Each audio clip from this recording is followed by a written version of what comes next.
about it. But what really happened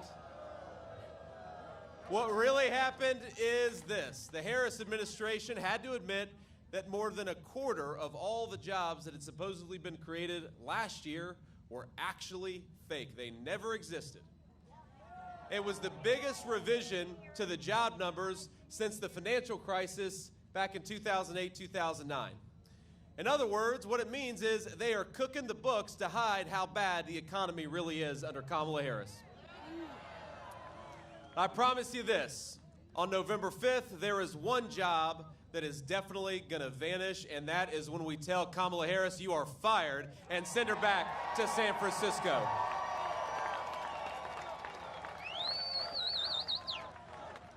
Now,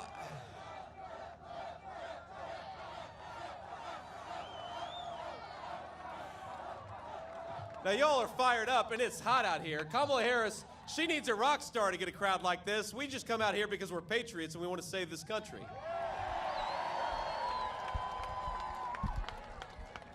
Now, Kamala, I don't know if you noticed, if you paid attention to the news lately, Kamala has decided that the American people don't like her policies, and she's exactly right about that.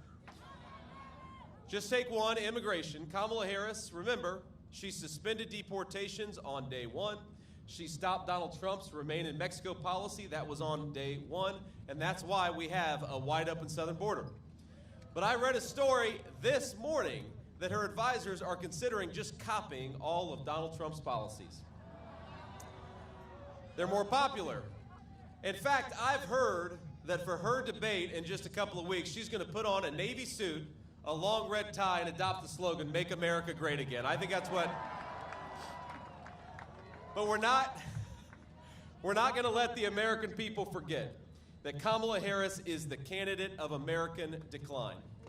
She cast the tie-breaking vote for the Inflation Explosion Act. She cast the tie-breaking vote to send interest rates and mortgages through the roof. She opened that border on day one, and as much as fake Kamala wants to pretend that she now agrees with Donald Trump, we've got to remind her she's the vice president right now. Stop talking about what you're going to do. Start talking about what you are going to do right now because you're the vice president. And what she has done has been a disaster. Now, I will confess that in some ways I have a soft heart, ladies and gentlemen. In some ways I feel bad for Kamala Harris. They don't. You don't.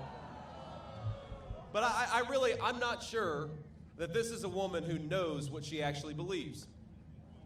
She is, if you think about it, she's just a cog in the wheel of a very corrupt system. Now let's go back in time a few years and just remember the formula of Kamala Harris and her handlers and what it wrecked. Now step one was to ship all of our good manufacturing jobs to Mexico, to China, to far-flung corners all over the world. Remember, Kamala Harris supported the reauthorization of NAFTA, which has been terrible for the state of Michigan, the state of Ohio, and the state of Pennsylvania. Proud towns became ghost towns.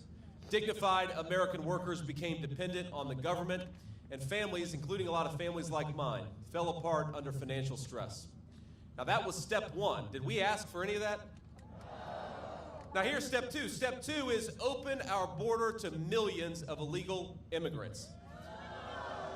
And into that void of joblessness, poured drugs and a lot of cheap labor. Our leadership, including Kamala Harris, they said it was compassionate, but it was a lie. What they really wanted, my friends, was millions of voters for Democrat policies, and they wanted millions of cheap laborers. American wages went down, and our leaders learned they could ignore their own citizens in their quest for power. Now that was step two, and I asked, did we ask for that? Now the next step was a lot of stupid foreign policy. Our leaders couldn't deliver prosperity, but they could deliver war and conflict. So we invaded countries all over the world, and then we invited other countries to invade us through illegal immigration. Our people got poorer, our leaders got richer, and they got more powerful. Now that was step three, and I asked, did we ask for that? Now I've lived, and I know a lot of us in this crowd have lived the consequences of these failures. And I saw it very personally, my friends. My parents divorced. My family began to struggle. My mom, God love her, she found solace in the prescription pain pills that a lot of kids and a lot of adults were getting hooked on, and then eventually she moved on to some harder stuff. Now, I will tell you that I thought I would lose my mom when I was a kid, and I prayed every single day that she would somehow find her way to a second chance. And I'm very proud, my friends, to tell you, not only did my mom find a second chance, but she's here with us today campaigning with me in the state of Michigan.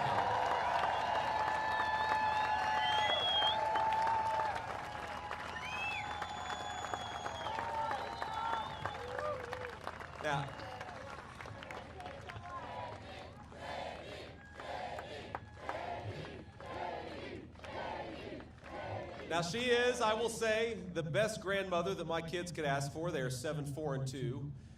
Spoils them a little bit too much, Mom. No more Pokemon cards in front of 1,000 people. No more Pokemon cards. The kids have got enough. But I know that a lot of Americans prayed for that second chance, and thank God we got it. But a lot of Americans prayed for other things. They prayed for good jobs. They prayed for their towns to have prosperity. They prayed for their parents to overcome the scourge of addiction, and in 2016, a lot of those prayers were answered, my friends, weren't they?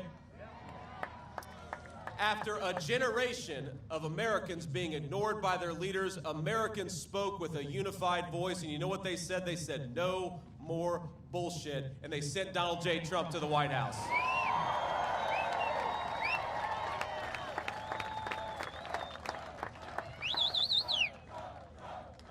Now, the same people who screwed this country up for 30 years said President Donald Trump would fail. Remember that? And I remember I was myself, I didn't fully believe in the promises of Donald Trump. He persuaded me because he did such a good job. What happened next? Let's all remember. Gas was $2 a gallon. Housing was affordable for young and old alike. Wages were rising, and this word inflation, that's all people talk about now, it wasn't even an issue. We had broad prosperity for every American, rich and poor. Donald Trump stopped the stupid wars and stood up to the bad guys all over the world. He recognized what our failed leadership didn't, that weakness invites American boys and girls to wars that they shouldn't have to fight. American strength promotes peace, and we had a hell of a lot of peace when Donald J. Trump was the President of the United States.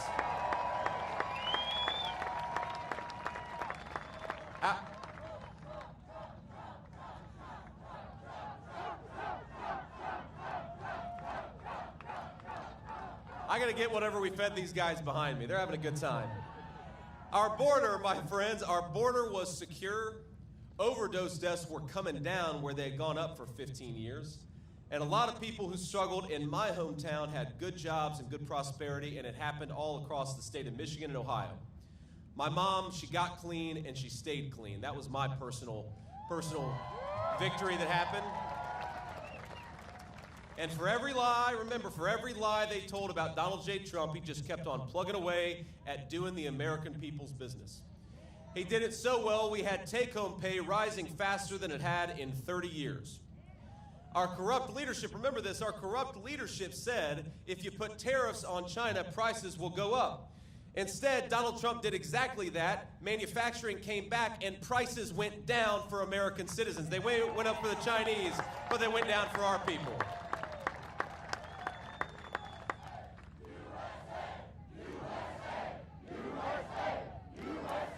Because when you make your own stuff with the hands of American workers, the whole country prospers. We know that in Michigan better than anywhere. Now, our corrupt leadership said if you enforce the border, people south of the border are going to suffer. But Donald Trump recognized that his first responsibility as president was to the American citizen and not to anybody else. So he shut down that border. He shut off the drug trade. He drove the cartels out of business, and he had overdose deaths falling in this country. What an amazing thing it was. Remember, our corrupt leadership said that you can't defeat ISIS. Remember that? Just a few years ago, they said we're going to have to re-invade Iraq to defeat ISIS. Donald Trump defeated ISIS in a matter of weeks, and then he brought America's sons and daughters home. What an amazing, amazing track record of leadership. But let's be honest, the country wasn't broken in 4 years, and 4 years was not enough time to root out all of the corruption. So while Americans were getting richer, a lot of bureaucrats and globalists were getting poorer. That was the story of Trump's term. So Kamala Harris She and her corrupt handlers, they came up with a plan. Now, they couldn't beat Donald Trump in an honest debate, so they decided to engage in censorship. They were going to censor Donald Trump, and they were going to censor his supporters. Now, remember, back in 2020, they lied about Biden's corruption and covered up the fact that his family got rich by selling access to the United States government, and Kamala Harris was there for all of it. They lied about the Hunter Biden laptop and encouraged big tech to silence the story, and they did. They lied about COVID coming from a Chinese lab, and they censored anybody who disagreed. Kamala Harris even went on national TV and said Joe Biden was as sharp as a tack. Even he was clearly mentally incompetent to do the job, and so it's obvious what's been going on, right? Kamala Harris has been calling the shots. And by lying about his mental fitness for the job, she got what she always wanted, which was more power. And what was the result? On her watch, gas prices are up 50%. Housing costs have doubled. You talk to a young person today, young people cannot afford to buy a home in their own country. We're turning a generation of 20 and 30-year-olds into permanent debtors. Donald Trump and I believe young people ought to own a stake in their own country, be able to build a life and start a family. That's what we're fighting for. Grocery prices under Kamala Harris are up 21%, and I think that undercounts it. A record number of Americans are working multiple jobs. The housing market is as unaffordable as it has ever been. And the average new car costs nearly $50,000. Americans, this is heartbreaking. We now owe more than $1 trillion in credit card debt, a record high at a time when interest rates are going up and up. That's not all she did, my friends. She isn't just causing high prices, she is undoing the incredible work that Donald Trump did to rebuild American manufacturing. Now, we stand very close, of course, to the new Goshen factory, right? That's right. And remember, the tie-breaking vote that she cast to send inflation through the roof, remember that vote? That vote also made Chinese companies like Goshen eligible for millions of your taxpayer dollars. Now, the great Mike Rogers, who's running for Senate, has been a champion on this issue. Thank you, Mike, for doing what you do. There we go, stand up. But it's not just great, it's not just the really good ones like Mike Rogers. Even some of the folks in Obama's administration said that the Goshen factory plant is a threat to America's national security. Even Obama's leadership. But Kamala Harris not only wants to allow the Chinese Communist Party to build factories on American soil, she wants to pay them to do it with our tax money. Now, China has also, of course, stolen from Michigan car companies and unfairly subsidized its auto industry for years. That is the wreckage of what the Chinese have been doing. And now Democrats in this state, and including Kamala Harris, want to give them hundreds of millions of dollars to those same companies that have been undercutting Michigan auto workers. What a disaster, isn't it?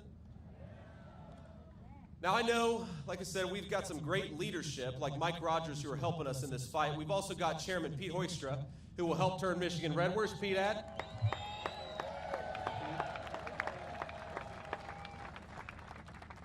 We've got the great Tudor Dixon. Where's Tudor at? I saw Tudor earlier. There's Tudor Dixon.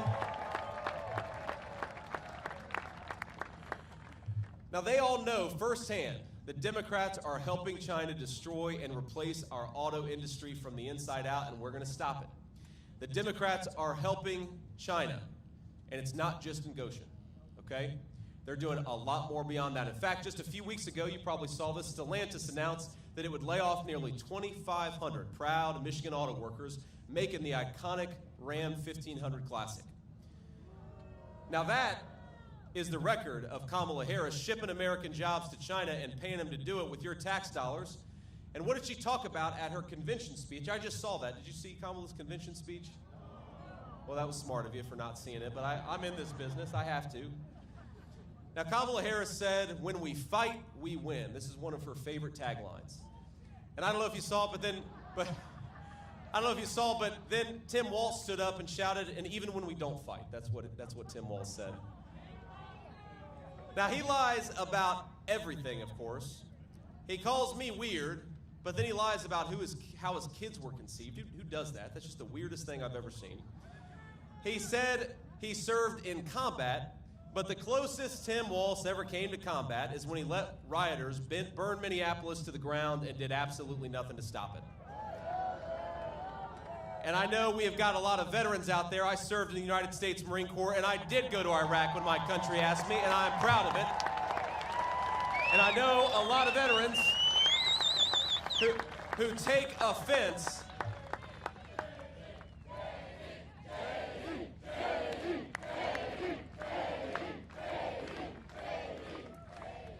but there are a lot of veterans from across our military who don't like it when other people lie about their service for military gain, and that's exactly what Tim Walz did. It is a slap in the face to all veterans, and it's not just from Tim Walz. Kamala Harris not only chooses to stand by this man, because in spite of his dishonesty, she actually chose him to become her vice president to begin with. Now, while we're on the subject of their convention, she said something else at her convention. She said, and I don't know if you paid attention here, she said there are going to be extremely serious consequences for voting for Donald Trump. Now, Kamala, I've got two responses to that. First of all, that is not a very presidential thing to say. Is she the vice president or the vice principal, warning about very serious consequences, whining at people for telling a joke instead of trying to persuade them that she deserves to be their president? I'm sick of people like that. But second, it's the substance, because the extremely serious consequences, Kamala, have come from your leadership as vice president of the United States. Americans can't afford groceries because of your leadership, Kamala. Young people can't afford homes because of the policies that you have enacted as vice president. Now, the only serious consequence in November that I'm worried about is giving Kamala Harris a disastrous promotion. Let's say to Kamala Harris, you are fired. We are not sending you to the Oval Office.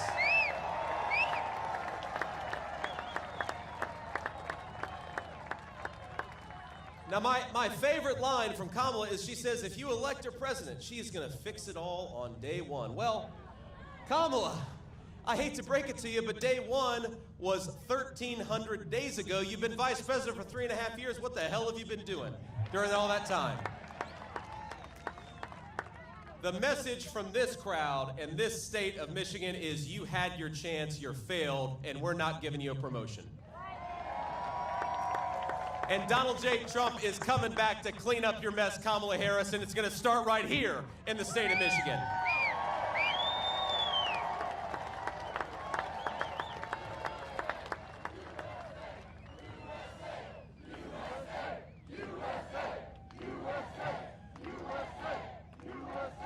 Now, Kamala Harris has run her entire campaign on the idea that she's joyful.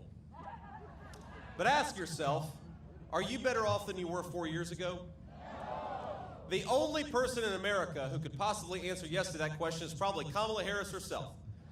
She went from getting no votes for president and having to drop out to getting no votes for president and becoming the Democrat nominee, all without lifting a finger. No wonder Kamala's joyful.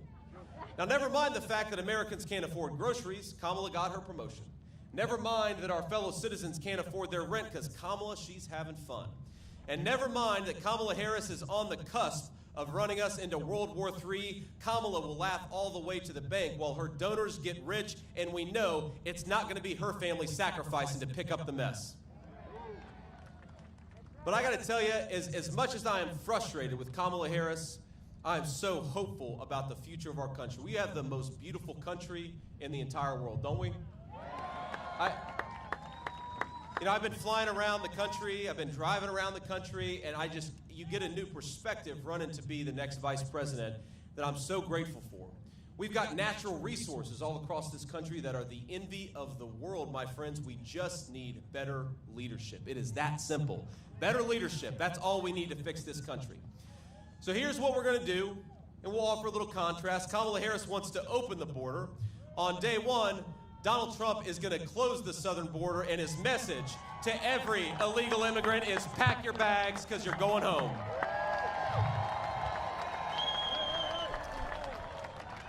Kamala Harris wants to bankrupt Medicare by giving it to illegal aliens. Donald Trump is going to fight to safeguard Medicare and all of our great programs so that it only goes to the American citizens who paid into it, not to illegal aliens who are going to bankrupt it. Now, Kamala Harris wants to shut down American energy and drive manufacturing out of this country. Donald Trump has a different idea. He is going to drill, baby, drill. We're going to unleash American workers and bring back those great factories. Kamala Harris wants to reward companies that ship American jobs overseas, and she wants to raise taxes on American workers. Donald Trump is going to cut taxes for American workers, cut taxes for the businesses that hire them, and raise the tariffs on the companies that are shipping jobs overseas. That's our promise, and that's exactly what Donald Trump's going to do. And so, while Donald Trump is the people's president and Kamala Harris is running on a fake joy, Donald Trump is going to offer something very, very different. He's going to offer a very real hope for the future of this country. Hope that we can reignite our economy and bring back prosperity. Hope that we can raise our kids in secure neighborhoods with safe borders. Hope that we can renew the patriotism that binds us together as one nation under God. My friends, the American dream right now, it probably seems a little out of reach to a lot of us, but in 69 days, we're going to save every single American dream. We're going to save this country for the citizens of this land, and we are going to lead together with President Donald J. Trump a great American comeback. So I want us to send a message. I want us to send a message. They can hear it all the way in San Francisco. They can hear it in Tim Walz's Minneapolis. They can hear it all across this country, that Michigan is going red. Michigan is leading the great American comeback, and Michigan is going to elect Donald J. Trump, the next president of the United States. God bless you all. Thank you all, and thank you for having me in this beautiful country. God bless you all.